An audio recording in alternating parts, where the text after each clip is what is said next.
Oh, Dean here from Laws Automotive in beautiful Portage la Prairie, Manitoba. Today we're talking about the colder weather. How do you test your batteries? How do you know the state of charge of the battery? What's good, what's not good? And what is that? 650 cold cranking amps. Okay, 18, minus 18. But what's this number below here? RC, reserve capacity. What's that for? Well, that's what we're here to tell you today. Reserve capacity is something very important today. Not going to get into the brass tacks of things, but pretty much programming. If you have voltages dropping down below where they're supposed to be, certain modules are going to need certain voltages. And if it's too low, modules won't work correctly. They'll throw check engine lights. They will throw voltage too high or too low, voltage opener shorted to power. So many different issues that you can get today for having low batteries. The other thing is that reserve capacity is there to keep that voltages at a certain voltage for your modules to work correctly. If you're supposed to have an AGM or a flooded battery, whatever you're going to have today, you have to make sure you put that specific battery back into your vehicle, regardless if it's a $300 battery. You go and put a $180 or $140 battery into your car, especially in newer vehicles today. Careful. It could throw you. Some have modules. Some have computers or modules in the battery to communicate, yes, with the body control module. Very good information today to know. If you don't put that proper battery back in, you're going to have all sorts of problems. After you're doing that, make sure you have a proper interface tool, regardless if it's a Zeus or if it's an OTC, Mac, whatever. They will have a battery function that you can go into and reset the adapted learned values of that other old battery that you put in there. That alternator will be fulfilling, keeping that battery up to charge. You put a new battery in there without resetting that battery, you can, that parameter, you can cook that battery. And your supplier will say, we're not going to give you a new one. So today we're just talking about RC, reserve capacity. Very important to know. This one here has a reserve capacity of 115 RC. That is what this Lexus needs. Nothing lower than that.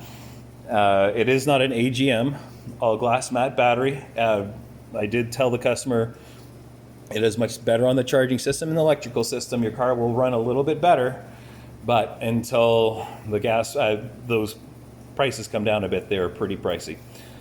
But for the newer vehicles, you don't have a choice. You're kind of stuck buying those batteries. Try putting another one in there, see what happens. Okay, hopefully you're not working for somebody because they will be very upset knowing your stuff today. Okay, let's go into the scope meter. Let's go to the lab scope. Let's go to the DC. Okay, what is my surface charge on this battery right now? Surface charge is, oh geez, sorry for the glare.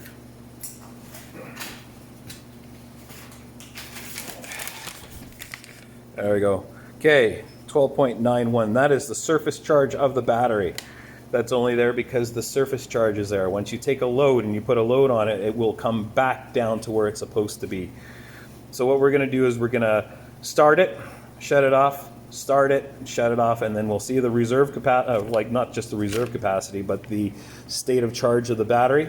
And then we're going to go over a couple of quick little things with the frequency and what that means, and we'll go from there. Okay?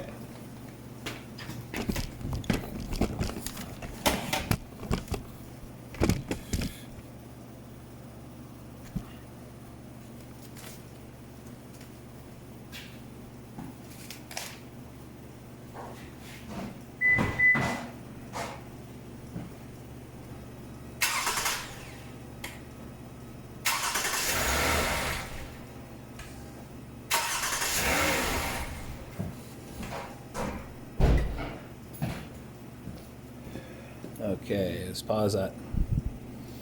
Okay, so it will drop down to 12.5. You got to give it a couple of seconds for it to come back to actually get the proper state of charge of the battery. Okay, let's look at that. 12.25. Don't worry about this just yet. We're going to be looking at,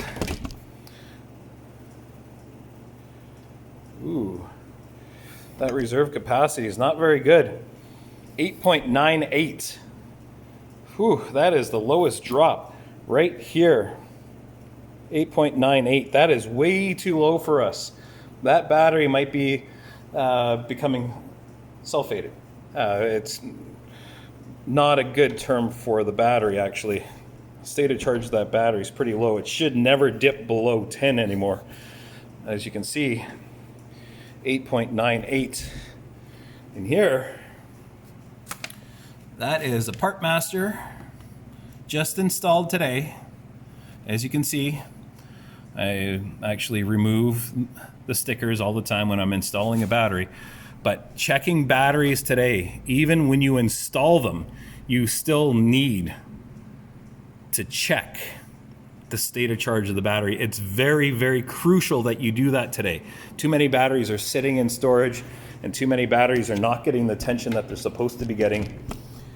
We could probably do a revitalizing on this battery, but the customer's waiting for this car now.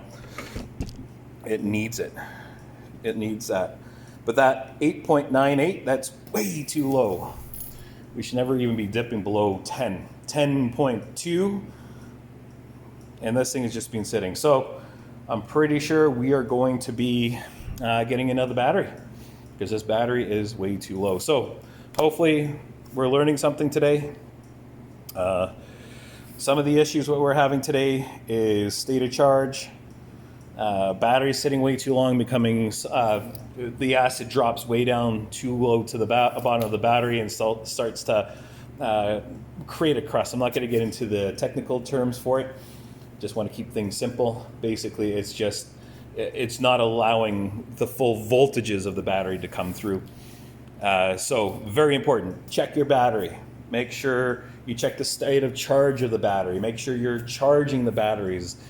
See if you can get batteries on hand. And when you do, make sure you're giving them a full charge when you get them. Because if you put this into the customer's vehicle and he's gone today, and he will be back guaranteed in a couple of days going, hey, you know what? My car didn't start on the weekend. That's a very important thing to know. So that's it for today. I'm not going to get too far into detail. Just wanted to give you guys some helpful hints and some info. Okay, talk to you soon.